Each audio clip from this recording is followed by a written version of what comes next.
Have you ever left a family gathering feeling drained, tired, or even guilty? Maybe you were in a good mood before meeting certain relatives, but after a few hours with them you find yourself with a headache, anxiety, or the doubt of having done something wrong. It's not a coincidence. After a certain age, life should be more serene, characterized by genuine relationships and moments of peace. However, some family members seem to be real emotional dead weights, dragging you down with their toxic behavior. The problem is that we often get used to these dynamics, accepting poisonous comments and constant drama without realizing the damage they cause. If you find that every encounter with certain relatives leaves you more tired, stressed and vulnerable, it's time to do something. The good news is that you can protect yourself. The first step is to recognize the signs of toxicity in family relationships, learning to identify those relatives who have a negative impact on your life. Today we will discover together the 6 types of toxic family members that are best to distance yourself from. Some of them may seem obvious to you, but others may surprise you, especially number 5, which may make you think about situations that you had never considered in this light. Prepare to free yourself from the emotional burden these relationships can bring and take back control of your well-being. Before you start, make sure you subscribe to the YouTube channel Holistic Strategy and leave your precious like. In this way you will help to always create new content. And now let's start. The 6 types of toxic relatives you should protect yourself from. 1. The emotional parasite. This type of relative is constantly immersed in a whirlwind of problems, dramas, and injustices. Every time you meet him, he has something negative to tell you, an injustice suffered, a new worry, a tragedy that torments him. His goal is not to find solutions, but simply to have someone who will listen to him and absorb his negativity. If you notice that every time you interact with him your mood suffers, it's time to set some limits. The constant emotional stress that comes from listening incessantly to his problems can lead to insomnia, chronic fatigue, and even psychosomatic disorders. To protect yourself, you need to understand that it is not your job to fix his life. If conversations turn into endless complaints, learn to reduce the time you spend with him and not get dragged into his vortex of negativity. 2. The eternal needy. This relative only shows up when they need something. It could be a favor, a loan, or practical help. Their specialty is making you feel obligated, using phrases like, "After all I've done for you, you can't deny me," or "If you don't help me, who will?" The problem is that once you start granting him favors, he will continue to ask for more and more, without ever giving anything back. This dynamic can become frustrating and exhausting. The secret to dealing with this type of person is to learn to say no without guilt. If you see that he distances himself when you stop satisfying him, it means that his interest was not sincere affection, but pure convenience. 3. The supreme judge.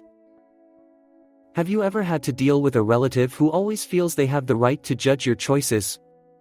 They criticize the way you dress, the food you eat, your lifestyle, the job you do, how you raise your children, and no matter how happy you are with your decisions, they will always have something to say about it. His typical phrases are, "You should behave differently at this age," or "If I were you, I would do this." In the long run, this constant criticism can undermine your self-esteem, making you doubt your choices.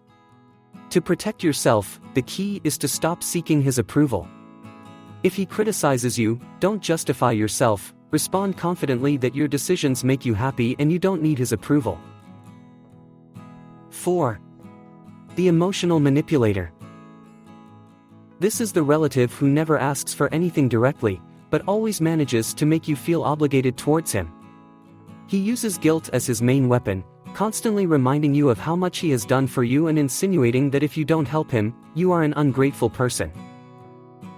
Typical phrases: "After all I've done for you, this is my thanks," or "I thought we were closer."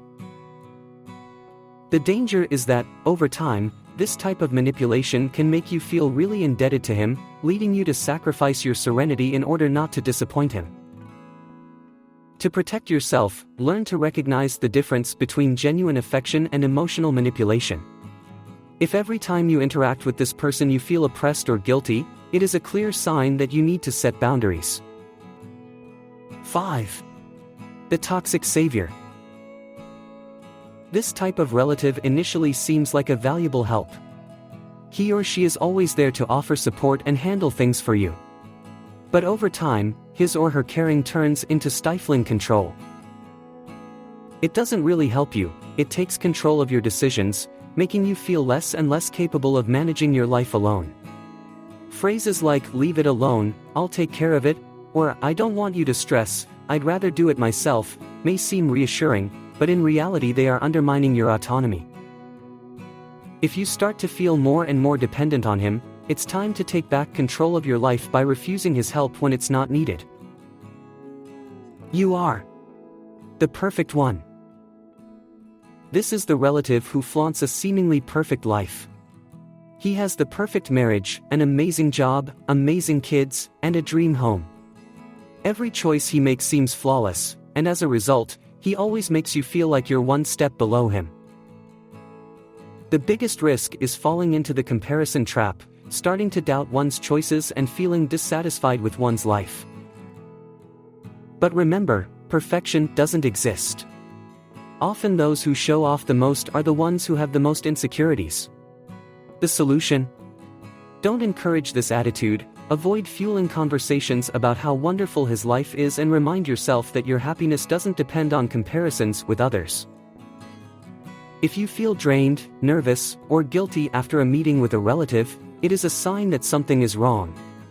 Protecting your serenity does not mean being selfish, but taking care of your emotional well-being.